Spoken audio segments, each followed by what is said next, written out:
Thank you very much. Good afternoon, everyone. I'd like to call the meeting to order and acknowledge that we are in Treaty One territory, the home and traditional lands of the Anishinaabe, Ojibwe, Inuit, Cree, and Dakota peoples, and in the national homeland of the Red River Métis. Our drinking water comes from Shoal Lake 40 First Nation in Treaty 3 territory. I'd like to introduce the panel today by way of Zoom. We have Ian Mahone and Clay Purvis. Myself, Mike Coltruga, I'll be sitting as your chairman today.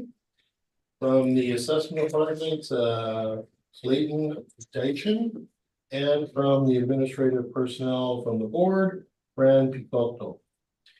To the Zoom participants of the hearing, please note you are placed in the waiting room until your property is called upon. When it is your turn, you will be admitted into the meeting. Kindly follow along on the City of Winnipeg's Border Revision YouTube channel for the hearing process. Once the host admits you into the hearing, please close or mute your YouTube player. You will then be permitted to speak with respect to your property. Once your hearing has concluded, you can leave the meeting. We will be hearing application for revision of assessment roll in accordance with the Municipal Assessment Act. The matters for which the revision is requested have been described in each application, and we will limit discussion to those matters. The statements that are made at this hearing are sworn testimony, and anyone speaking to the matters must be sworn in. Be advised that comparisons of assessments of properties are not considered evidence of market value by the Board of Revision. The Board of Revision is appointed annually by council and is independent of it and the city administration. It makes its decisions on the basis of the evidence provided at this hearing and issues a written order that will be mailed to all parties as soon as possible. Note that the board's decision with respect to application may be appealed to the Manitoba Municipal Board if matter pertains to assessed value or classification, or to the Court of King's Bench if the matter pertains to application of exemptions from taxation. Should you wish to appeal, information on how to do so will be included with the board's order. With respect to the hearing process, I will confirm the points of appeal with your property to be addressed with each applicant. Following the swearing in, we will then have assessor's testimony followed by questions that the applicant may have, and then the applicant's testimony followed by questions. Each side will have an opportunity to surmise if they wish. Once all evidence about the application has been brought forward, the applicant may leave. The process will repeat for each item on the docket today. This session will close after all applications have been heard, and the board will deliberate in private and make its decisions. You'll receive the board's decision by registered mail as soon as possible. As for information, all public hearings are live streamed, recorded, and will be part of the public record. We'll be hearing items 4 through 7 on the docket today. Ms. Picotto, please affirm the assessors and the applicant's testimony. Mr. Assessor, please state your full name. Clayton Deitchen. Do you affirm that the evidence you're about to give at this hearing is the truth, the whole truth, and nothing but the truth? I do. Thank you. Mr. Applicant, please state your full name. Trevor Smith. Do you affirm that the evidence you're about to give at this hearing is the truth, the whole truth, and nothing but the truth? I do. Thank you. Mr. Deitchen, would you like to walk through your presentation this afternoon, please? And this would be for 118 Marion Street. This is file number 24-2823. The roll number is 0609087200. The address is 118 Marion. It is a office property, assessed values at $557,000. I actually do have a recommendation for this property, using the same rent and NOI and increasing the cap rate to 5.75%, bringing the value to $527,607, rounded to $528,000. 528,000 is the recommendation. 528, yeah. Yeah. Well, let's see if Mr. Smith is interested in the number. Mr. Smith, Sorry, I just wanted to make sure I had those numbers correct. Clayton, can you repeat that? Yeah, it's using the same NOI and bumping the cap rate to 5.75%. And then bringing it to 5,276.07.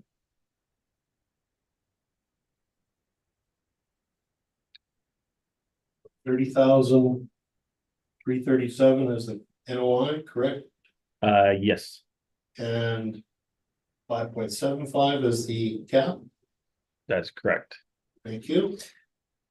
For that particular property, yes, I'd be prepared to accept that, given the parking revenue that they seem to generate there. All right.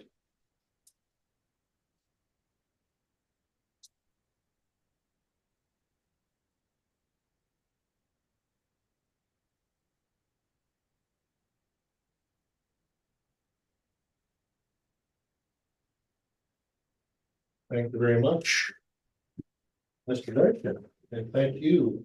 Sure. Based on the number, I can accept that. Not the detail. Perfect. I will go along with that at a time.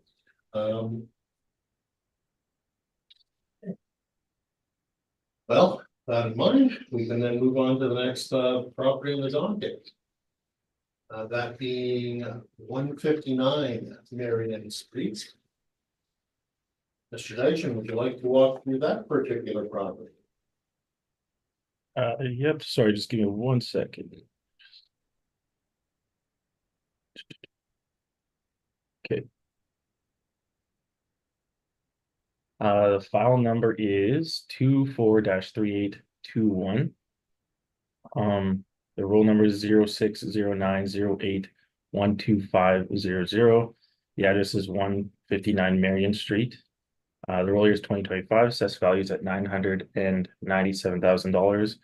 It is a 60T property, office, and it's 1 building, 3 premises, built in 1978. The gross floor area is 4,945. If we go on to page 2, is just the information for the income and expense mailers and the subject sale history. Page 3 is the overhead view along with the Google Map view of the location of the property. And then page 4 is just a couple photos of the exterior of the subject property. Page 5 is another photo of the exterior of the property. And then moving on to page 6 is the market income breakdown. And you can see this is an OFM, so an office, a medical office. There's 3 premises totaling 4,845 square feet with a potential rent of 73,031.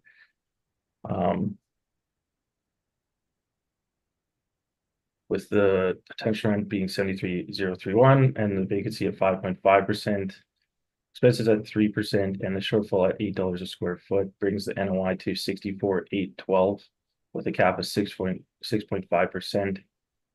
Brings the value to $997,000. Getting on, page 7 is the income value summary, just breaking down what I just spoke about again.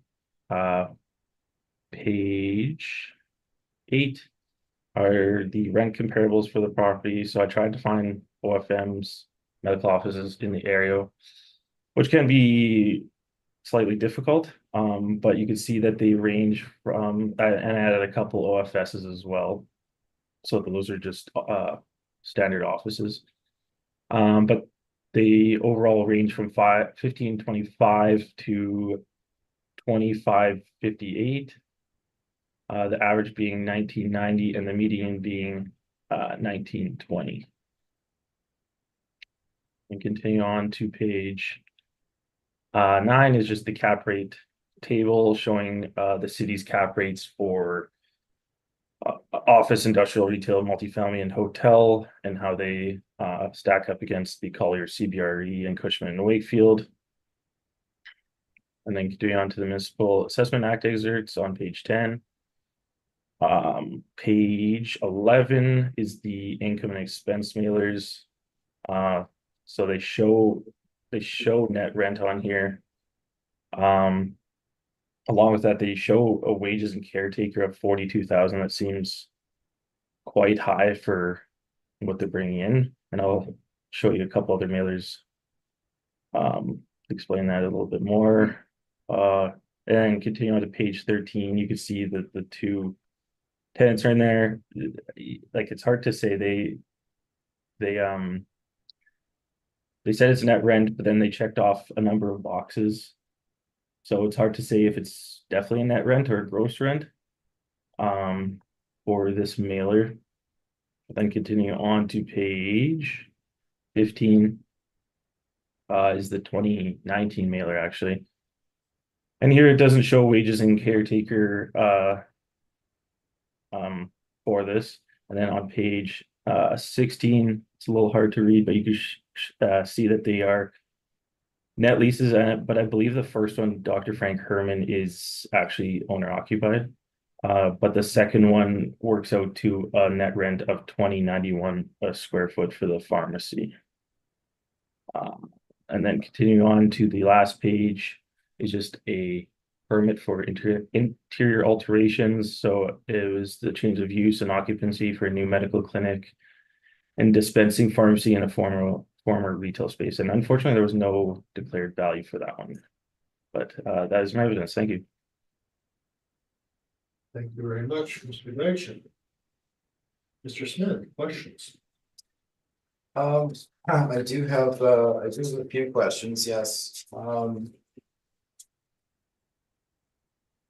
Just looking at, and I'm sorry, Clayton, we didn't have an opportunity in advance to go over these particular comps. But looking at your page number 8 and the rental comparables, I noticed that 2 of them are actually owner occupied. That being the 260 St. Anne's Road at $20.37. That's the St. Paul Veterinary Hospital. And then 10 Queen Elizabeth Way, which is the Minute Denture Clinic. And both of those were owner occupied. So that would take those rents out, I'm assuming, correct? If I didn't have time to double check those, so I can't speak on that specifically. That's fair. If we remove those, that would change the averages, etc., right? If we were to remove them, yeah, it would change it for sure. Okay, and looking at page number 9, capitalization rates. So I'll just say this once for the panel. I've got to read through it if I could. There is a question in here. So in the second paragraph there, it states for the 2025 general assessment, April 1, 2023 reference date, capitalization rates were derived from model generated estimates of net operating income and sale prices that were time adjusted to April 1st, 2023. So when I read this, and this is the description of how the model is built, it's telling me that the cap rates that are developed within the model look at sale transactions, but they don't use the actuals. They use model generated NOIs and time adjusted sale prices in developing those cap rates within the model, correct? The model uses the actual NOIs to develop the values, but they don't use them specifically for each subject property or each property to develop the cap rate. Okay, so it's saying that they are estimates over time adjusted values and not actuals. I had that confirmed previously by others, so would it be fair to say that when we look at properties that appear before this board, there is some variability between the city's estimates and the actual NOIs for properties? Sorry, can you repeat the question? Yes, would it be fair to say that when we look at properties such as ones here today or others, when we look at the the city's estimates for the net operating income for those properties versus the actuals, that there can be a wide variability? I guess there can be. Okay. All right, we'll discuss that more in my presentation, I guess. You had said that the rent was $20 or something. I'm not quite sure.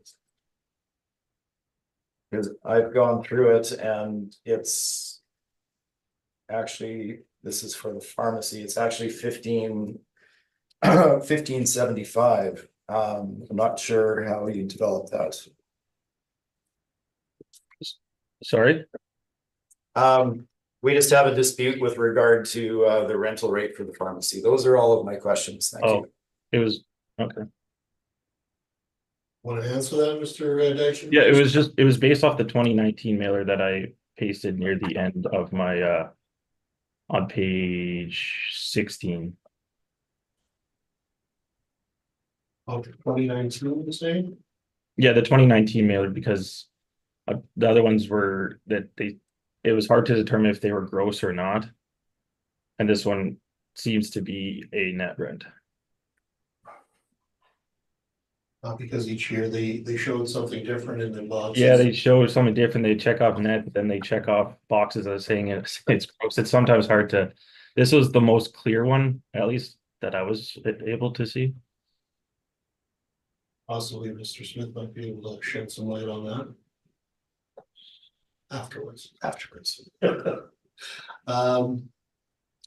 Questions are done and dusted, yeah? Yes, thank you. Thank you. Thank you. Mr. Mahone, questions at this point for the assessor? I do. Turning to your page 9, the capitalization rates. In reference to what you indicated of your rent comparables, you were looking for OFMs or medical offices. The cap rate determination by City of Winnipeg, or all 4 categories or all 4 sources. Is there a differentiation or distinction between OFS and OFM, or is there any kind of adjustment made for OFMs?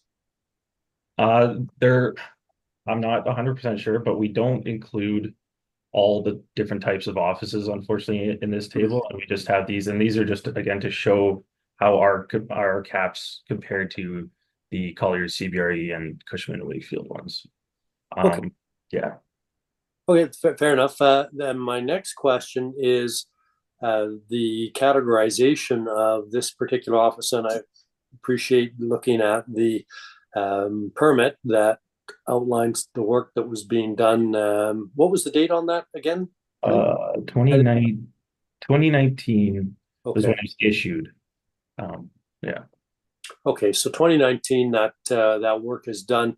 Is this categorized, or would this be categorized as either suburban A or suburban B? And I recognize that the City of Winnipeg doesn't note a differentiation in the 20th and 80th percentile, but both CBRE and Cushman and Wakefield do show a variance in suburban A and suburban B type properties. My question is, would you categorize this as suburban A or suburban B? Or could you? I don't think I could. I mean, that's probably the closest, but I wouldn't say that. Yeah. Okay. And my last question, and you mentioned this, I just wanted to confirm that the dental center you indicated is owner occupied? I believe the Frank Furman Dental Corporation is, just based off like what I could tell, but I wasn't 100% able to confirm that. Okay, thank you. I don't have anything further. Thank you very much. Mr. Perez, would you like to ask any questions of the assessor?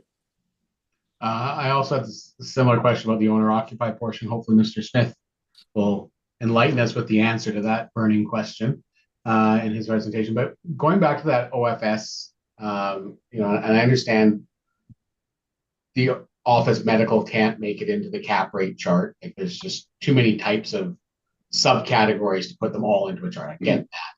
So just following up on Mr. Mahan's question, suburban A, it's safe to assume suburban A is a more desirous property than a suburban B. We actually don't have classifications of suburban A and B. There are actually one whole thing. Okay, it's just suburban offices. We don't. Okay, but then office medical is separate from OFS, like OFS. Yeah, generally in medical offices, you'll see like higher end finishes and things like that, but I can't speak to how that would affect the cap rate necessarily. So Okay. we don't lump them all together, kind of thing. Okay, so but a medical office is typically a nicer office than an average. Generally. And you didn't have any. There was a question raised by Mr. Smith regarding two of your comps. One on St. Anne's, which is St. Michel veterinary clinic, I think it was. I believe so. And he said that's an owner occupied, but you're not aware. You have no further information. Unless I could double check them, but I didn't have time to look that yet. Same with Manuka on Queen Elizabeth Way. Yeah, again, I'm not 100% sure. Okay, those are my questions. Thank you very much.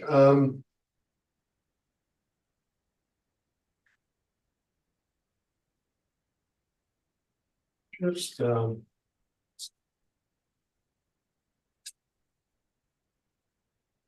did the department do an inspection after the permit was taken out, Mr. Dychen?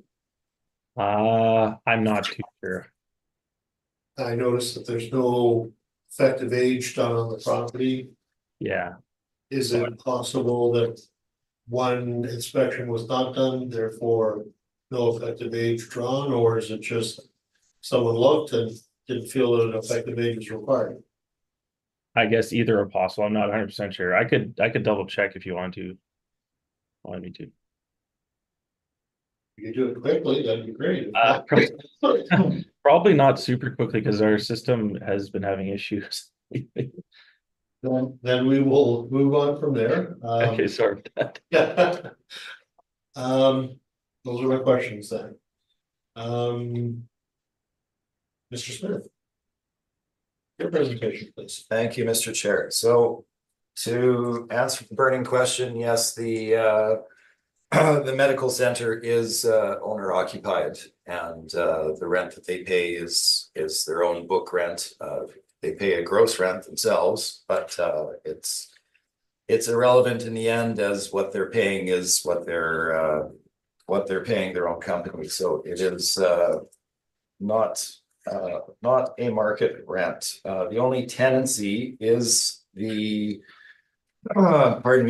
pharmacy, and I did confirm with the owner, and this is shown in the income expense in the addenda, that the actual net rent paid by the pharmacy is $15.75, which is shown on my page number 17, as well as my page number 10, 1574, pardon me.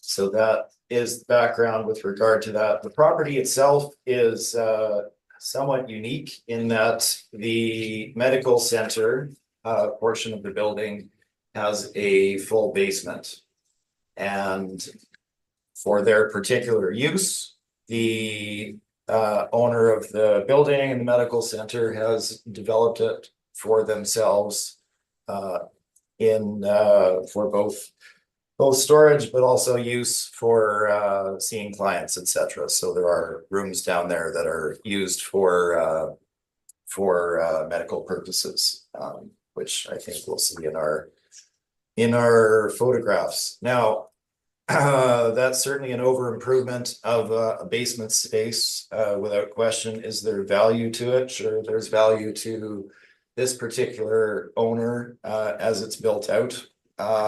But that would be value in use and not true market value. It has value to them as individually divided medical office rooms, but in the open marketplace, who is renting basement space for use as a medical center or for use as an office, and if they were to be doing so, what would they be paying on the open market?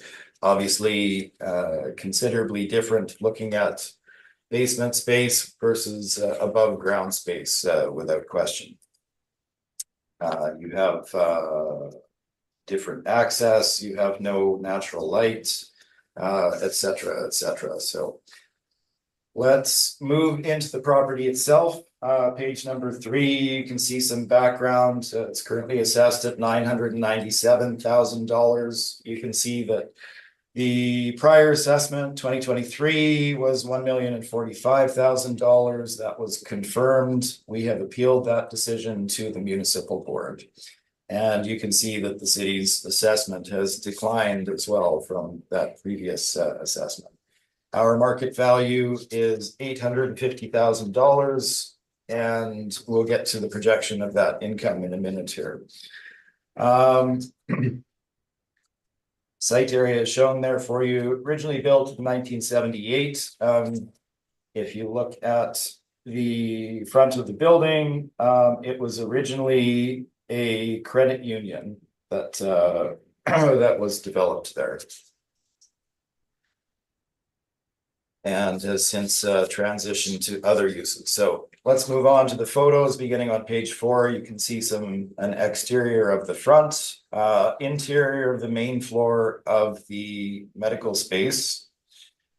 And then we get into some storage area in the basement, and a visiting room or client room, whatever, at the bottom of page number 5. The pharmacy itself is interesting because, yeah, they did demise it off, etc. in 2019, and put a little money into the systems. However, the finishes are not typically new in there. It is somewhat dated, and yeah, it's just an interesting use that they've made of the space, finding a tenant for that. So the site is shown on my page number 6. You can see Marion at the bottom of the photo, parking at the rear off of the laneway, and the actual location on my page number 7. Let's move into the analysis. If you flip to my page number 10, you can see, as I've confirmed with the owner, pharmacy is paying $1,574 net for their space, which is 1,230 square feet. The owner occupies the rest of the building, main floor and basement, and they pay $1,651 gross to themselves as a non-arm's length lease, quite clearly. So that is book rent, and we're not in any way relying upon the gross rent that they are paying themselves. We give you at the bottom of the page our rental comparables, many of them in the immediate area of the subject, and relatively recent rents as well. Pardon me. And we're looking at developed office space in the area of a similar size, with start dates as recent as possible, as comparable as possible, basically. So if you look at the first one, 131 Provencher, built in 1987, also a main thoroughfare, obviously. We have a start date of 2018 with a net rent of $15.35. That is on the main floor of that particular building, 2,600 plus square feet. And we have two at 185 Provencher, which I believe is coming up next. We have two leases there. One is for second floor space, which was struck some time ago at $17 per square foot with steps in the lease, so it has advanced over the term of its 12-year lease. In today's market, $17 that they're paying for that is certainly well above market, which can be evidenced by your next comp, 185 Provencher, same building, main floor space, 2020 lease for $13 per square foot for 4,700 square feet over a 5-year term. Similar type of building in a very virtually the same market, very similar location. We then have two a little further away, but newer leases in the southwest of the city. Excellent locations. One on Dover Court, well-developed office building at upper end of the range at $17.95 a square foot for more space. Certainly, probably typically a more desirable building and location. And we have number 5, Pembina Highway, built in 84, 2022 lease at $16 per square foot for a smaller space. Pardon me. Moving on, number 6, Cromwell. This is also located in St. Boniface, just off of St. Mary's Road over the bridge in the Norwood area. 2021 lease over a 1-year term for $11 per square foot, and that is strictly an office building as well. Followed by St. Mary's Road, 2021 lease over a 3-year term for $15 per square foot, again for similar type of size as these spaces would be. You can see a remainder of them there. They stretch on to the next page as well. Detail is there for you to see. You can see the general range that we're looking at, and clearly the $15.75 that the pharmacy is paying fits well within the range that we're seeing within the marketplace. I've given you some photos and maps of a number of these comps as we move forward. 131 Provencher being the first one, the first comp, 383 Provencher following that. And we have Dover Court, Skirfield. You can see the level of improvement in the location for those. Moving on to page 17, we have commercial brokerage reports to provide further framing for the rents to be applied to the subject.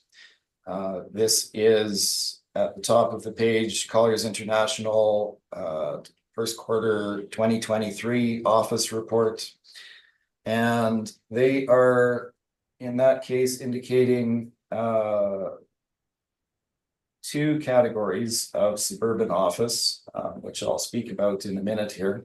Class B suburban having average net rental rate of $17.19 per square foot, with Class C suburban properties having an average net rent of $14.75 per square foot. Subject would be a Class C property. Now, in Winnipeg, we truly don't really have any Class A suburban properties. We may have one, that being the property, the tower that's located by Polo Park, just as you turn onto Route 90. I forgot the actual address. 1661. Okay, thank you.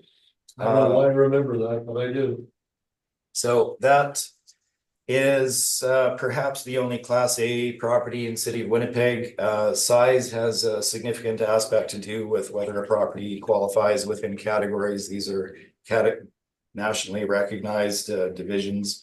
obviously you can have newer properties that are well constructed and fixed out, et cetera, but they don't fall within the same categorization. So Colliers recognizes that and indicates the categories as B and C. So the subject would fall within class C in terms of its categorization. So $14.75 being the average rent there. We have assigned $15.75 per square foot, both to the pharmacy, because that's what they're paying, and it's at market, as well as the main floor of the medical center. The basement space obviously is not going to lease for as much, and I believe the city's evidence shows that as well. We've applied $11 per square foot to the basement for the reasons stated. So this averages out at $13.98 per square foot. Let's move forward.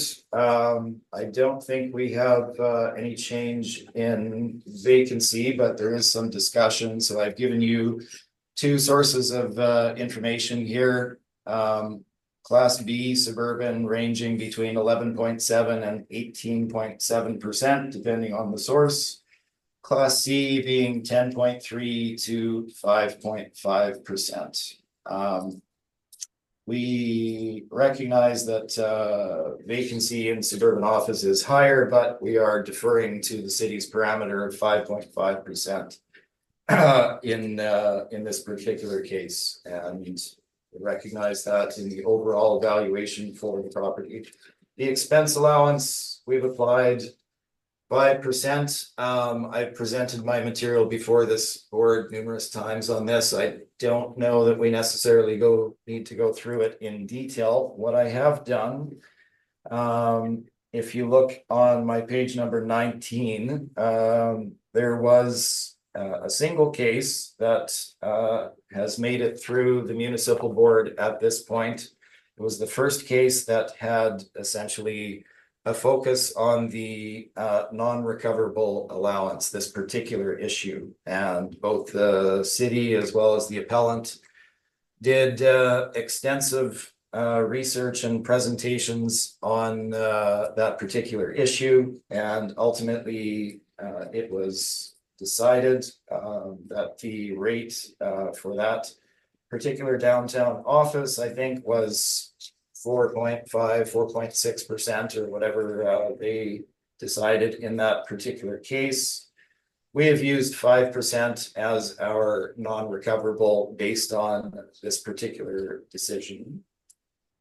As well as obviously the work that we had done previously and the discussion on those 2 pages. I'll leave that in your hands. The shortfall we're not in disagreement on, but capitalization rate, we are, as I'd questioning that I'd brought forward with regard to cap rate and the city of Winnipeg's model is critical to understanding this. So, and I have had this confirmed in other hearings, the cap rates that the model generates are done exactly as it states in that paragraph on page 9, where they're based not on actuals divided by sale price of transactions. They're based on the model's projection of what the NOI should be for that property that sold, and then over a time adjusted sale price. So it's really not a defendable method of deriving the cap rate, because obviously there's variability between the actuals for a property and what is projected for it in most circumstances as well. When you start adjusting the sale price, well, that just changes things dramatically. So the cap rate issue is critical. If this is how they are done, and again, I have had this stated that this is how they are done, I would suggest that the city's cap rate evidence is not particularly solid. That being said, let's look at the main participants in the marketplace at the top of page 20. Again, we don't have a class C being indicated here with regard to cap rate.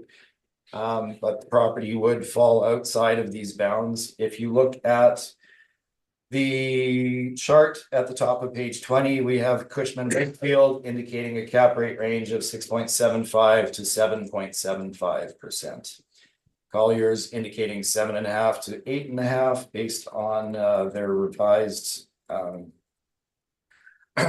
rather corrected report for Q1 2023, and CBRE indicating 7% to 8%. We give you our cap rate study at the bottom of the page. These are all well-located offices throughout the city on major thoroughfares. Obviously, Roblin, Henderson, Portage, Waverly. You can see they range somewhat in age, but the transactions are all relatively recent. So we have 3 in the 2021 through 2022 timeframe, 6.3%, 6.75%, and 7.9% for those particular transactions. The other thing to keep in mind is the interest rate environment as of valuation date, April 1, 2023. We had Bank of Canada interest rates rising from a historic low, essentially of 0.5% in the spring of 2022, up to a high of 4.75% a year later at the valuation date of April 1, 2023. So a 4% rise in interest rates from the Bank of Canada. Now, obviously, this directly impacts what mortgage lending rates are. And if your mortgage lending rate goes up by whatever percent it goes up, whether that's 4% or 2% or whatever it is, that has a direct impact on your operating costs for that building, your carrying costs. You're paying more to the bank to borrow that money. That decreases your return on that building. And obviously, you would be willing to pay less for that building as of the valuation date, given that circumstance, in order to protect your return. Nobody is in the business of decreasing their expected return on purchases. So a buyer, an astute buyer, would look at this particular issue very closely and obviously recognize that it impacts the investment and adjust their purchase price accordingly. That, of course, drives the cap rate up. So that is the environment that we're operating within. So looking at all of that information, we have applied a capitalization rate of 7% in our analysis. And this is summarized on my page 22. Pardon me. All the information is there for you to see. So $15.75 for the main floor, $11 per square foot for the basement space. You can see the rest of the parameters capped at 7% gives us our final market value of $850,000. Now, the 7%, again, if you look at the market participants, is either at the bottom end of the range or slightly above the bottom end of the range for a suburban Class B. So it is certainly appropriate for the subject, and this gives us again our market value of $850,000. And the addendum materials include the income expense from the relevant year, and then of course the correction from Colliers with regard to their capitalization rate report, as well as the Bank of Canada interest rates over that span of time that I was indicating. That is my presentation. Thank you very much. Thank you, Mr. Smith. Mr. Dykstra, questions of Mr. Smith at this time? Just a few, I guess. Looking on page 10, are some of these are second floor rents, correct? Like number 3, I believe, is a second floor rent on 185 Provencher. Well, we'll be at that in a moment. I'll confirm it. I believe the second floor is actually one of the two of them is a second floor rent. You're correct. Okay. But yeah, so generally second floor rents would be lower than the main floors, I guess. They can be. It depends on the building and access and elevators, etc. Parking. Okay. Okay. And you would agree that this property is a medical clinic? Yes, certainly a portion of it is, yes. Would you not agree that medical clinics are generally, I guess, higher quality and rent for higher than regular apartments or regular offices? Well, so that's interesting. The build out for them is specific to their particular use, right? So you get into the issue of ownership, et cetera. Typically, for a medical clinic, most often they're owner occupied, such as this one is. So they develop it for their own particular needs, and again, it suits that particular purpose, but not necessarily others. And we're not valuing value in use either. We're looking at market value. Okay. So are any of your comparables medical offices though? As you had mentioned, it is somewhat challenging to get medical office rents. I do not believe that I have medical office in these particular comparables. Okay. So you didn't take that into consideration for your valuation, I guess. No, I took it into consideration, and our rent is certainly at market for what the property is.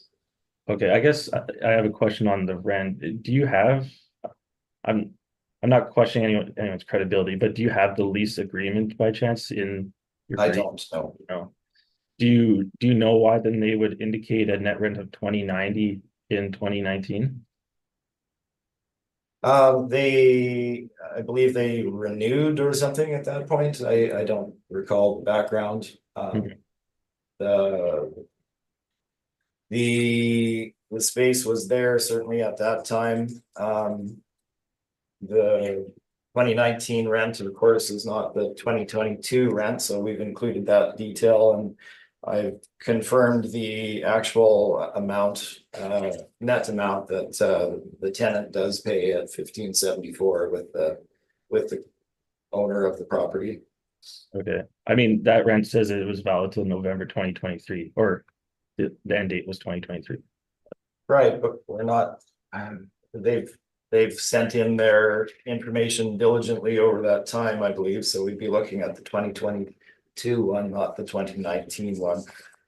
With regard to I don't in any way mean to denigrate the city, but owners have very significant problems with filling the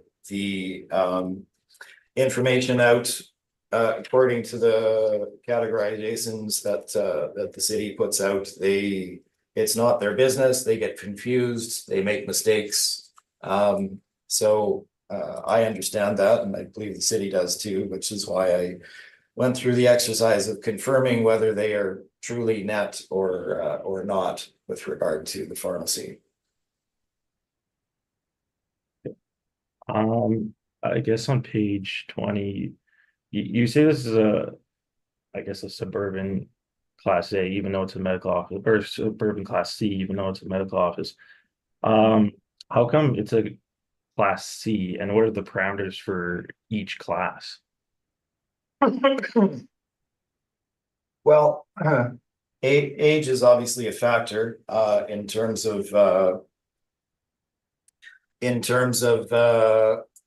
categorization. Typically, you're looking at age, size, location, amenities. Is it a 6-story multi-tenant facility with underground parking and 2 elevators, or is it a small street front building that had another use, such as this one has, that has been converted to a new use? So this was formerly a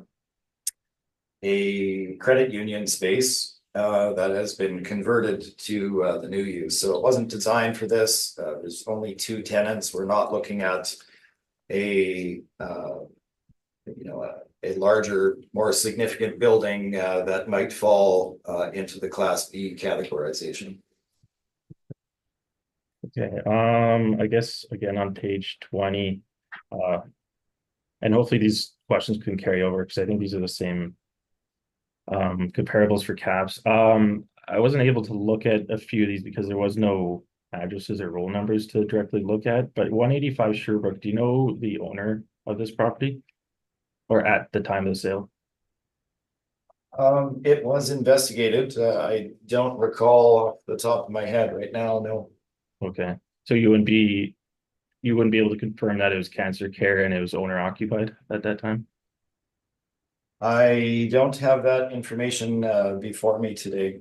Okay, I guess I should. We don't include properties that were owner occupied, as there wouldn't be a true cap rate to develop from that. So if that is the case, certainly we can take that one out. I will go and double check my information with regard to that particular sale. Okay, I guess the other question I have regarding these, how are the cap rates derived? Cap rates are derived using standard appraisal methodology, looking at the actual income and expense from the property versus sale price. So do you use like a 3-year stabilized up until the sale price, or just? We look at the actual income and expenses from the property. Yes, we look at the history of it. We make adjustments where necessary. The methodology is virtually the same as the city's is. So if the city wants to expound on that, we're not doing anything that is different here. It's not a snapshot of a point in time. We're looking at the true cap rate of the property. I guess just one final question regarding the interest rates and how they affect the cap rates. Do you have any direct evidence to show that when cap rates say go up, or mortgage rates go up, cap rates go up, if mortgage rates drop, such as in 2020, 2021, that the cap rates are dropping or anything like that? So it's and I've had this question before, so it's an interesting situation. Historically, yes, if we go back in time and we look at wide swings in mortgage lending rates and the effect on market values and cap rates, there is a direct correlation to those changes over time, particularly big swings such as 4%. When you look at the valuation date, what happened was the massive swing, 4% in interest rates, had a huge cooling effect on the market. So both in terms of the city's evidence and appellant's evidence, you're not going to find a lot of transactions in later 2022 into 2023 because people weren't buying because the investments didn't make any sense at the rate that they had to buy at. So meaning the values were not there. If somebody had a property on the market and these interest rate shifts happened, obviously that had a direct impact on demand for that property at the level that they were asking for. And really what you saw was very significant cooling of the market over that span of time. So yes, there is direct evidence. Is it from this particular span of time before the valuation date? And we can't point to individual transactions because they essentially didn't exist at that point. But historically and theoretically and accepted practice and basic knowledge in the investment world is that the two are linked, and interest rate rises to impact cap rates. Okay, that's all. Thank you. Thank you. Thank you, Mr. Duncan. Mr. Perez, would you like to ask questions at this point? Sure, I just want to get a couple of things clarified here for myself in my notes. The two big distinctions between your valuation and the city's, is it fair, is that you've set the cap rate at 7% instead of 6.5%? That's correct.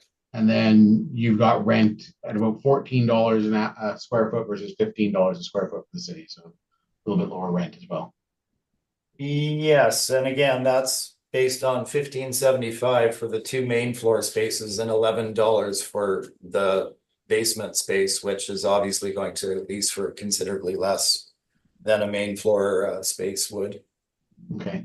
And then I don't think it doesn't make a huge difference in any event, but you've got the property being 19 square feet larger. Yes, that is according to the measurements of the owner and the leases or lease. I guess they have a non-arm's length lease with themselves, but their measurements indicate 19 more square feet. So we've used that. Okay. You didn't do the measurement though, like that was just. No, sir, not, no. Those are my questions. Thank you. Mr. Mahone, Bosch, questions at this point? Yes, just a couple with respect to the calculations that you have presented to us with respect to or concerning your valuation. I think those show up on or those appear on page 22. You're looking at the expense allowance, and I know we've been through this before. Your expense allowance that you're seeking is 5% as opposed to the city's allowance for 3%. That's correct? That's correct, but I see that I've applied 4%. I won't make an adjustment at this time, but originally it was meant to be 5. I will leave it at the 4 that is shown on page 22. Okay, then I'm not going to go into the criteria at this point. Maybe at the next time. The net income is pretty close to the same, so the cap rate difference is going to be material here. The properties that you have listed as forming the basis of your 7% cap rate are at page 20. Is that correct? Those are the addresses: Roblin, Henderson, Portage, Sherbrooke, and Waverly? That's correct, yes. Okay. And the chart with respect to that, was that prepared by you on or was that was that taken from another publication? No, it's not taken from another publication. These are capitalization rates that I was able to confirm with regard to the income and expense behind them and the sale transaction, whether there were any, special considerations, anything of that nature that would change the cap rate. So we the city reviewed the information and presented it. So presumably the city would have had access to all of these sales as well in their preparation of cap rates in their model? Yes, but again, their model doesn't base it on the actuals of the individual properties. They base it on projected net operating incomes and adjusted sale prices.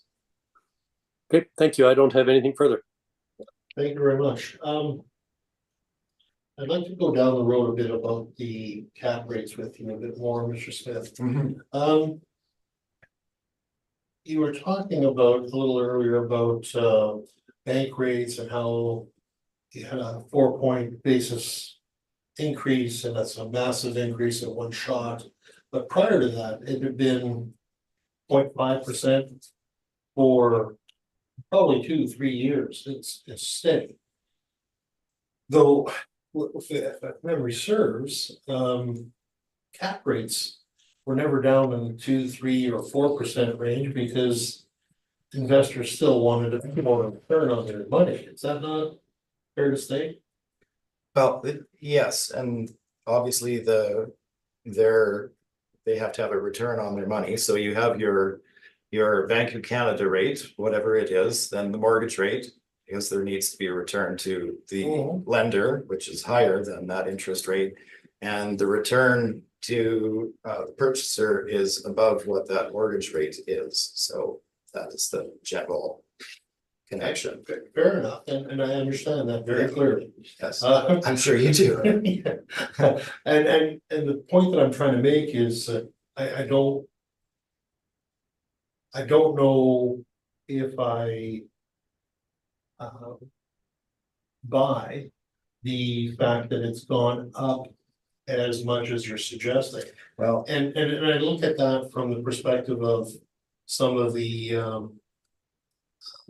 outside sources, Cushman Wakefield, Colliers, CBRE. Now, and I appreciate that each one of them has a certain number of properties that they have understanding about. Yeah. But they don't have the full breadth and width as the city does. Do you agree with me on that? yes, I would agree. They don't receive information on every property in the city, not that the city does necessarily either, but it's the treatment of that information as well that again is my concern with regard to the city's model. If I may answer your rate, Please. okay. So I'll direct everybody to the very last page of my brief. With regard to Bank of Canada rates, so this is in my text on page 20. And if you look at the evidence on that last addenda page there, whatever the number is, you can see history of Bank of Canada rates stretching back into April of 2019. So obviously they were higher. As we all know, they decreased to historic lows and they kept them there for quite some period of time. And then March of 2022, they start to rise. So over the span of a year, we go from 0.5% up to 4.75%. So this is taken directly from them. You can see the evidence there. I'm not going to say that there's a 4% lift in cap rate. That's not what I'm saying by any means, but Fair. but your lender, as the money that that they're getting, as this interest rate changes, they are obviously adjusting their mortgage lending rates, as we all saw in the marketplace. Over that same span of time. So if your mortgage lending rate, and I'm not putting out numbers that are actual here, but if it goes from 3.5% to 6% or whatever the number is, that has a direct impact on the cost of borrowing for the purchaser, and their operation of that property and what their return is. So if it costs them more to operate that property, their return goes down if they buy it at the same figure that was originally contemplated, right? So there's a linkage. And I would love to throw you sales, but everybody was wise and didn't buy at overvalued prices. Fair enough. He also made a statement a little earlier regarding how the city did their cap rates. Yes. And then ultimately you said, well, you do your cap rates similarly to them. I knew that was And going to you were, backfire on me. well, And I'll and it's, speak you to it. open the door. Yeah, And fair I'm enough. gonna say to you that, you also said, and correct me if I'm mistaken by what I'm choosing those words. You also said that you make adjustments where need be to the income and expenses to come up with a final cap rate at the end of the day. Am I mistaken or? No, that is what I said. So the city. It's interesting. I don't know if this happens with all appellants or not, but I get grilled on cap rates virtually every time that I'm here. So Okay. let's discuss. Okay, go ahead. What and perhaps I ever so slightly misspoke with regard to doing the methodology that we use versus the city. So the city's model and model generated cap rates are exactly as I described and as discussed on page 9. They're estimates. They're not actuals. We don't do that. Okay, And what the city does, at least in multifamily, which we're not dealing with here today, is they go through a different exercise where they use the actuals and do a stabilization over 3 years and use the actual sale price, and they then provide some cap rates that in their particular material. That was what I was referencing. So not that we do it as the model does it, because the model clearly does this different methodology that is open to significant error, I would suggest. All right. Yeah. Those are my questions, Brian. That's, thank you Thank you. very much. Mr. Dyke, do you have any final thoughts on this? I guess I'll just quickly say that this is an OFM, a medical office, not an OFS class A or B or C. So I think our valuation and our cap rate are more than reasonable. Thank you. Thank you, Mr. Dyke. Mr. Smith, any final comments? Well, again, we're, pardon me. We don't have any evidence of medical office cap rates being different than the general market here.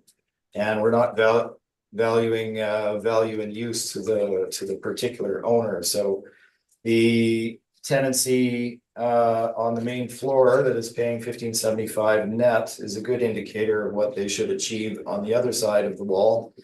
And the overall NOI should be lower than what the city is projecting. Our cap rate of 70%, again, if you look at both our evidence as well as the market participants, is at the low end of the range. And we're recognizing that this is a small achievable purchase for more buyers than say 100,000 square foot office in Southwest Winnipeg or something.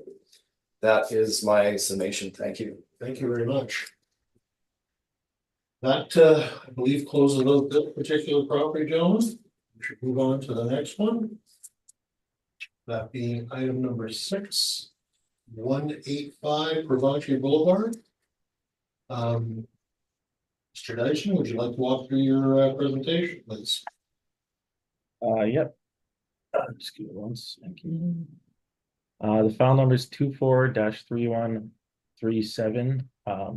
Roll number 0606034500.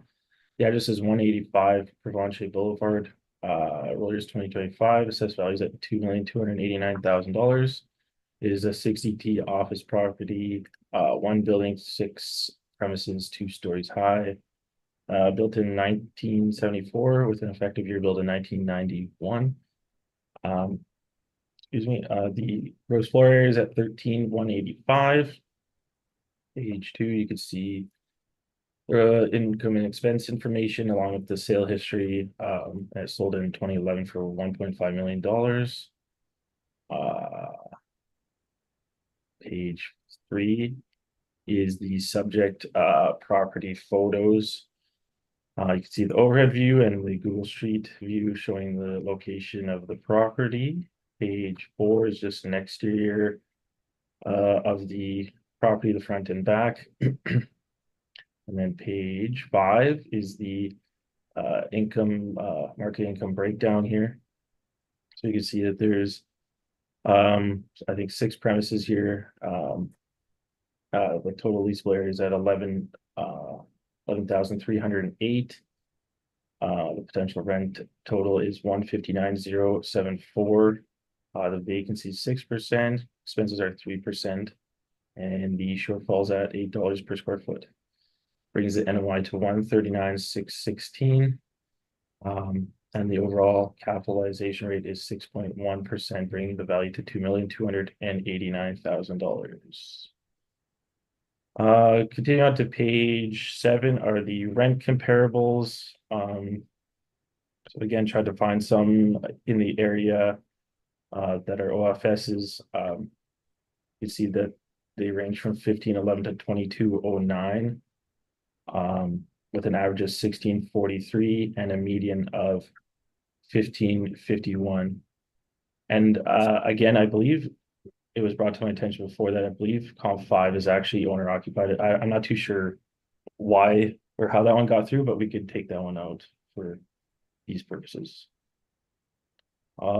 Page 8 is the cap rate table, again, just showing our cap rates compared to the market cap rates. Page 9 is the market or Municipal Assessment Act excerpts. Page 10 is the income and expense mailers. So you can see that they're reporting a total income of $279,849 with a NOI of almost $165,000, and we're at $139,616 for our NOI. And then page 11 is showing the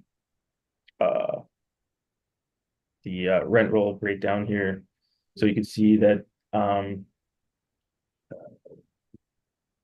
first one, it doesn't show, or it's a gross rent. Second one looks vacant. The third one actually works out to $6.31 a square foot, but it's 834 square feet. So I'm not 100% sure what premise that would relate to, because we don't have anything that size, but it's probably the storage mezzanine area. And then the fourth tenant is at $17 a square foot. And that would be premise number 1, and we're at 1642. And then the fifth one, the bottom one, works out to 1368. Oh no, sorry, $13 a square foot. And that would be for the second premise, and we're at 1368. So we're very close on our rents for those ones, for those two. Yeah, overall, looking at the NOI, we're actually a bit lower than what they are reporting. And that is my evidence. Thank you. Thank you very much, Mr. Deitch. Questions, Mr. Smith? Mr. Chair, can we have a 5-10 minute break for me to consult with the assessor regarding an issue? Sure, if you'd like. As we're not in the same room, so. That would be great. Okay, great, thank you. Let's take a break. Thank you very much. We're back. We are reconvened after both the appellant and the department have had an opportunity to speak about this property. I understand from the assessor that in fact there is a recommendation that he'd like to make. And I understand from Mr. Smith that that the numbers are fairly close together. So go ahead, Mr. Dyson, please. I'm making a recommendation to adjust the blended rate to $12.57 per square foot, and the total NOI is then $124,188 with a cap rate of 6.35%, brings the value to $1,955,721, which is rounded to $1,956,000. Sorry, Mr. Dyson. Yeah. 124. 188. 188. Mhm. And what else did you do at that point? I adjusted the rental rates to a blended of $12.57, and the cap Got rate. that? Oh, sorry, the cap rate to 6.35. 6.35. Yep. All right, and then your final value was $1,955,721, rounded to $1,956,000. okay. So, Mr. Smith, I understand you have had a chat and you are saying what? Yes, we can certainly accept the recommendation. Again, I reviewed my material, made some corrections, and we were remarkably close in value. Okay. Well, I'm very happy to hear that. And with that, we can move on to the next property. Just by chance, is there anything going to be recommended on this one, gentlemen? Sorry? Is there anything being recommended on this last one? Yes. Oh, okay. So, Mr. Dyson, maybe you'd like to read in the basic information to start, and we will go from there. Okay, so this is file number 24-3475. The roll number is 0605 0111 and the address is 476 Profanche Boulevard. The roll year is 2025. Assessed value is at $1,099,000. And my recommendation is actually to reduce the rental rate to $17 a square foot, which changes the NOI to 47,540 and bump the cap to 5.25%. So that brings the value to 905,528, rounded to $906,000. $906,000 even? Yep. Okay, Mr. Smith, let's say it though.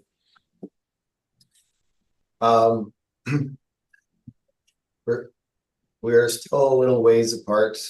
I may adjust my value slightly here as well, but I can't accept the value, unfortunately. Even though have you looked at your Yes, stuff? yes, I Okay, am. and you're happy that you don't want to accept for the moment? I am, yes. Okay, thank you very much.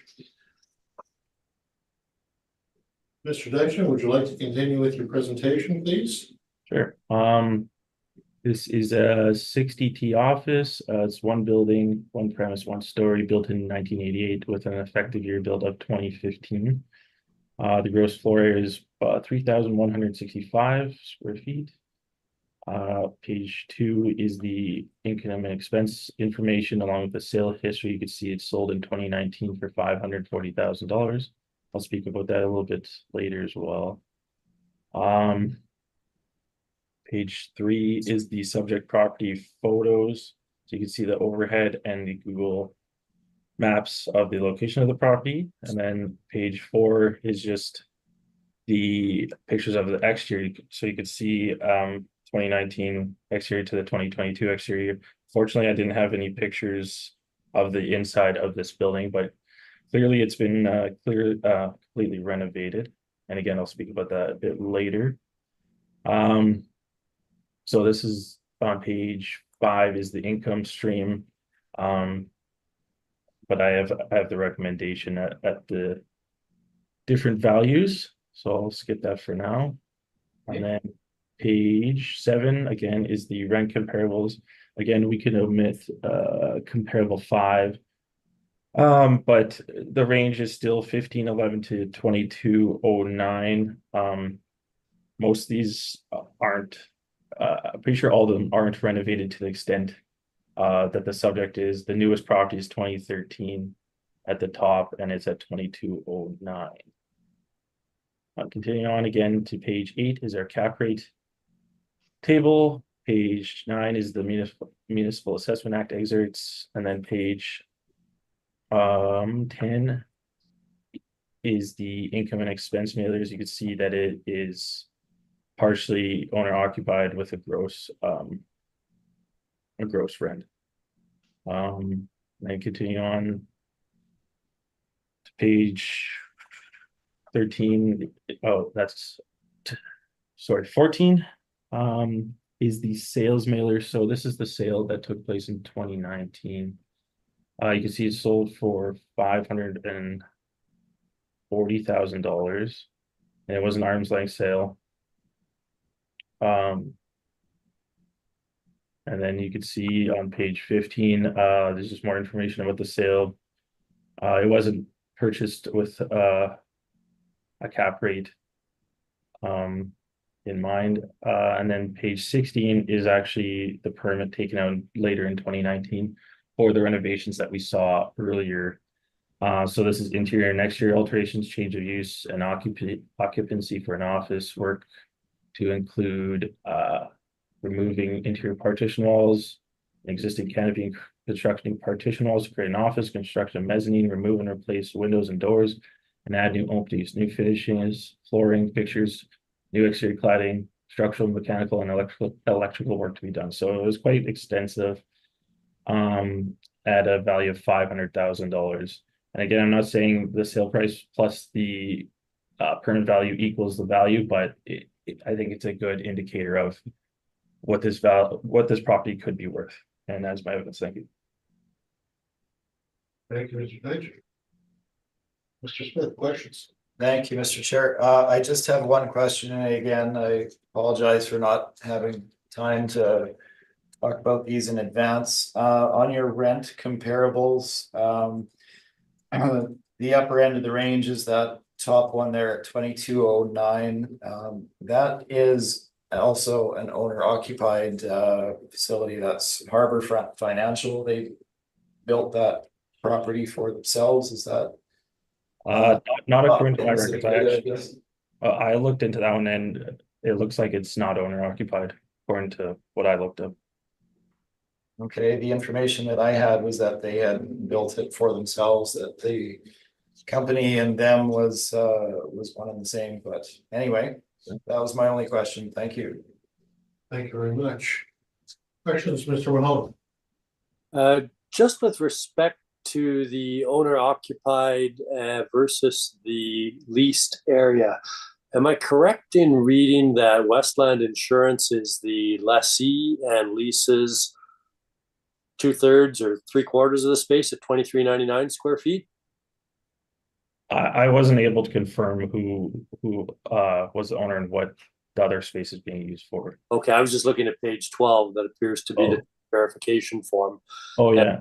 It says that they have 2,399 square feet, and the total assessed area is 3,165 square feet. Is that correct? Oh, sorry. Yeah, sorry. Yeah, you're correct. Yep. Okay. I think that's all that I had. Thank you very much. Thank you very much. Mr. Perez, any questions at this point? I have one or two. I'm just looking at page 4. There's the current photo showing the insurance brokerage and whatever Plantiel is. But previously it looks like it had been a car lot. There's a sign that talks about auto or a garage. Yeah, I think so.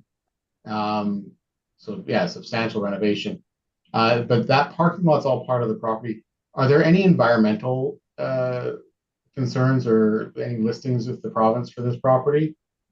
Not that I saw, but I'm not 100% sure. And I was looking at the like on the permit, Mhm. like, you know, if they remediated that, like the land there. I mean, There was no other permits stating that, so I don't think so, but I'm not 100% sure either. like they just paved it over and okay. I mean, I know it doesn't impact the commercial use. You don't need to remediate, but it does have an impact on future value of the property. I was just curious if it was addressed or not. So Yeah, sorry, I'm not too sure. okay. And then also going back to what Mr. Mahon it said on page 12, there's a sheet talks about Westland. So that other company that was in there in the photo isn't identified, but that photo is also, is that like, do we know if that tenant's there or not there? Like, do we, that it looks like plant with an IEL. I'm going Yeah. Plantiel.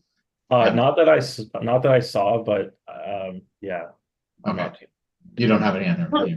Oh yeah, it wasn't indicated on the newest or the 22 mailer, so I didn't have anything else to go by. All right, thanks. Thank you very much. Mr. Deitch, is this, my memory of this building is that it was a car dealership before that picture that you show on page 4. Mhm. But prior to that, was it not the beer store for the Nicolette Inn? Oh, it could be. I'm not too sure about that. Mr. Smith, do you know that? I believe that's what it was. I can't swear to that. I know their beer vendor is next door. I appreciate that, but I But think before, yeah, my memory doesn't stretch back quite that far. it goes back a little further. All right, no worries. That was my only question at that point. Thank you, Mr. Deitch, and Mr. Smith. Would you like to walk through your presentation at this point? Yes, thank you, Mr. Chair. So as already noted, the property was originally an auto-related use for many years. on site. And it was, as stated by the city here, purchased in 2019 by the owner occupant to convert it to office use for their insurance business. So it is owner occupied. They had, and if you look at the cover page of my brief, they had a very short-lived tenant, which was in the back end of the building there, this planteal that no longer exists. They were there for, I don't know the span of time, but well under a year was essentially conveyed to me. And yeah, it wasn't a viable business, and they have not tenanted the space since that time. So it remains vacant. It's set back at the back of the building, doesn't really have a lot of profile. It's not a, it's basically cement floor and steel frame with open deck ceiling. So it's not a particularly attractive space for rental, I would suggest. In any case, it is owner occupied. They have that space essentially, I guess, just for any additional storage use. The conversion that they did to the building is shown in the photos, which we'll get into. And yes, it was done obviously in recent time, but that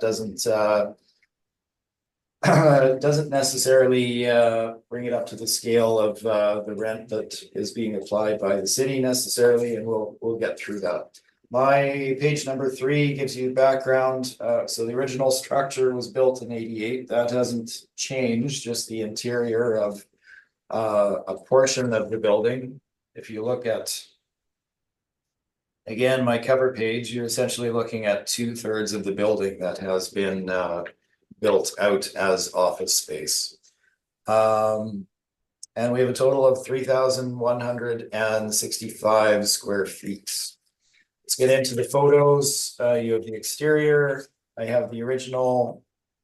Actually, no, I don't have the original. I previously had the original building with the new building following that, but these are both exteriors of the current building as it stands today. And then we get into the interior in page number 5. So the 3,165 square feet, a good portion of that is that mezzanine space. If you look at how the structure is shown, bottom of page 5, you have office space on the main level, and then they have erected a steel frame mezzanine with steel frame stairs to get up top.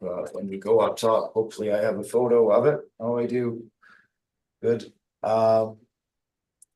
The photo at the top of page 7 is on the mezzanine area. So when you're in the mezzanine, you're essentially just below the rafters there. So you can see where the lights and the steel deck struts, etc. are. So that's the space you're looking at. Yes, it has been renovated.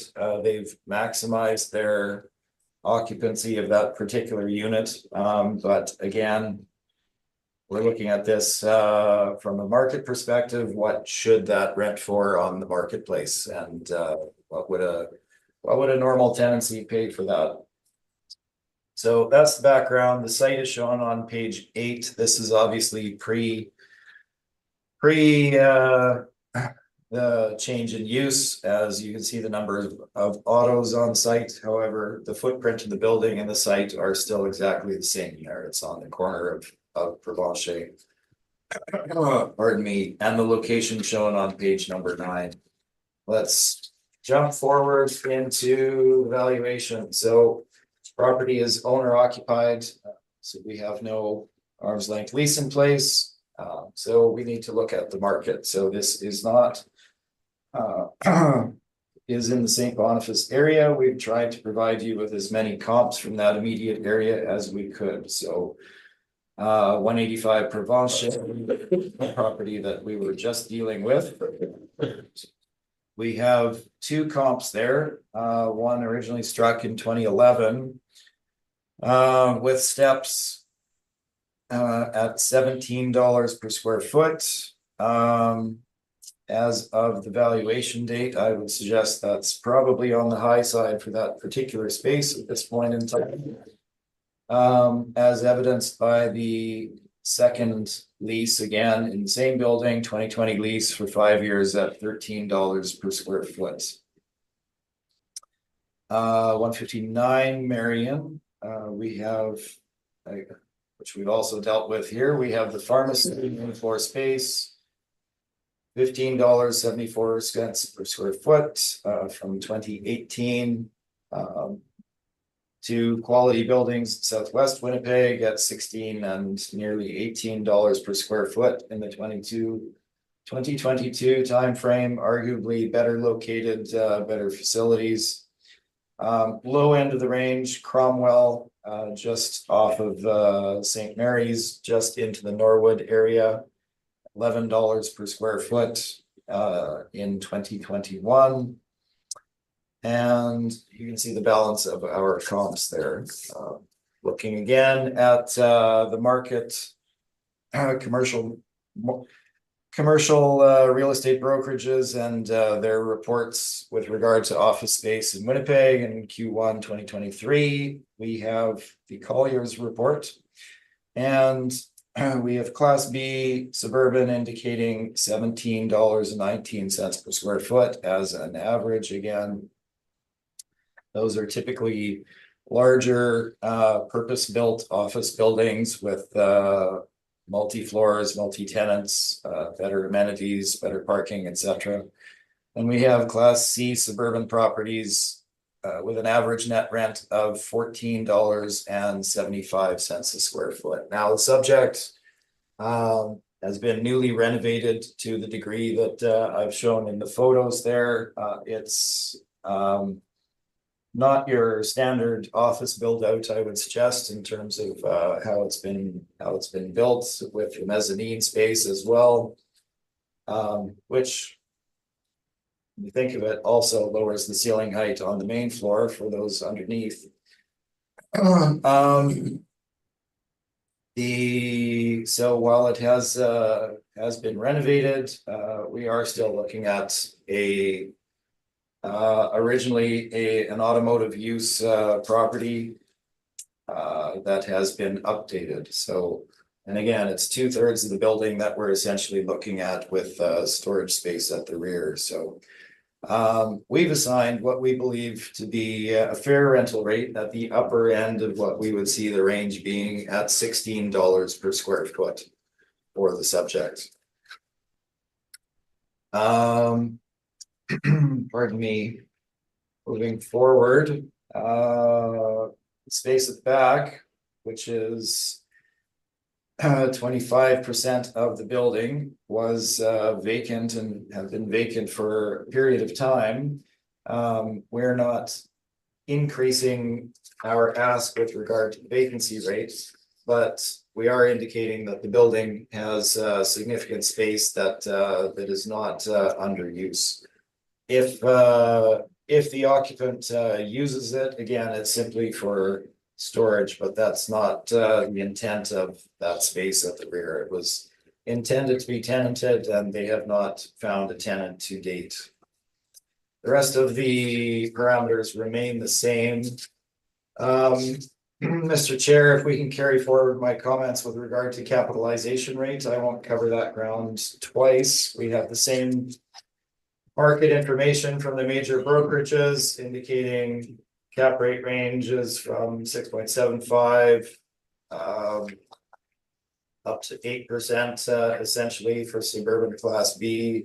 We have our same comp sheet. We have the issues with regard to lending rates, and we can flip forward to my page number 18 now. I've reviewed my information. I also would like to make a slight adjustment to our valuation. And I am decreasing our capitalization rate on this particular property to 6%. Again, reviewing the renovation that's been done to it, location, profile, etc. So if we apply 6% to our value, to rather our NOI, we come to $744,000 for the property. 6% certainly being the low end of the range in terms of cap rate for a property such as this. That is my presentation. Thank you. Thank you very much, Mr. Smith. Mr. Nation, questions of Mr. Smith on his presentation? Most of my questions were regarding the cap rate, but now that it's revised, I think I am good. Besides the questions from the previous one carrying over for cap rate information. Thank you very much. Mr. Perez, would you like to ask questions at this time? I just want to know if your client is interested in doing a renovation to the Nicolette Hotel next door. They've really changed that. The property looks a lot better than it did before in those two pictures. But I don't have any serious It is a questions. bit of an upgrade. Yes, I would say that. Yeah. No, I don't have any other questions. I think. Thank you very much. Mr. Mahone, questions? Just a couple questions with respect to the chart that you've produced on page 13 from the Colliers International. I'm looking at the suburban category. The B and C together indicate 128 properties. Do you know if that 128 properties consist only of the properties that Colliers manages, or is that does that report to be all of the office buildings in suburban Winnipeg? It is all of the office buildings of a significant enough nature that they would consider them to form part of their study. So it's properties that are managed and could potentially be leased as well on the marketplace. So I won't say that categorically it's every single small mom and pop office facility that's out there. It's probably not, but it is certainly the bulk of what the market would consider to be suburban office in the city. Yes. Okay. The next question is with respect to the final column. The weighted average of the asking net rent. What are the factors that go into the weighting of the averages? Because that could skew it either higher or lower depending on the factors considered, right? Well, I can't speak to the Colliers methodology as to how they do any weighting of averages, etc. Fair enough. Okay, thank you. That takes care of my next question too. I don't have anything further, Mr. Chair. Thank you. Thank you very much. Mr. Smith, do you know if the Nicolette still has some interest in this lot or the sign thereof that's on it? Oh, that sign at the front? Yeah. That is a Because I question. believe that's why I mentioned earlier that my recollection of this building when it first was built was that it was the beer store for the Nicolette. Mhm. And that's what I recall. Well, I see And I'm the just same wondering if sign it's that still- you do there. Yeah. I don't have any further information. Perhaps the Maybe there's a sign has been rental, grandfathered on there. or maybe there's a rental agreement possibly. There's no revenue being Yeah. shown by the owner with regard to sign rental Okay. for the site or anything, so. I don't believe they receive anything for that, but certainly from an ownership perspective, no, they have no. Okay. No involvement. Those are my questions. Thank you very much. Thank you. Any final thoughts, Mr. Dyson? I guess just quickly, seeing as this property has been extensively renovated, I feel like our rental rate or my revised rental rate being near the high end of the comparables is fair, along with the cap rate. being at what it is also fair. And that's all, thanks. Thank you very much. Mr. Smith, any final comments? Well, just on that same note, I think we're at the upper end of, the rental rate range that you would achieve for this on the marketplace. When you look at the photos of it and the layout of the property and the level of the finish inside, it's pretty metallic.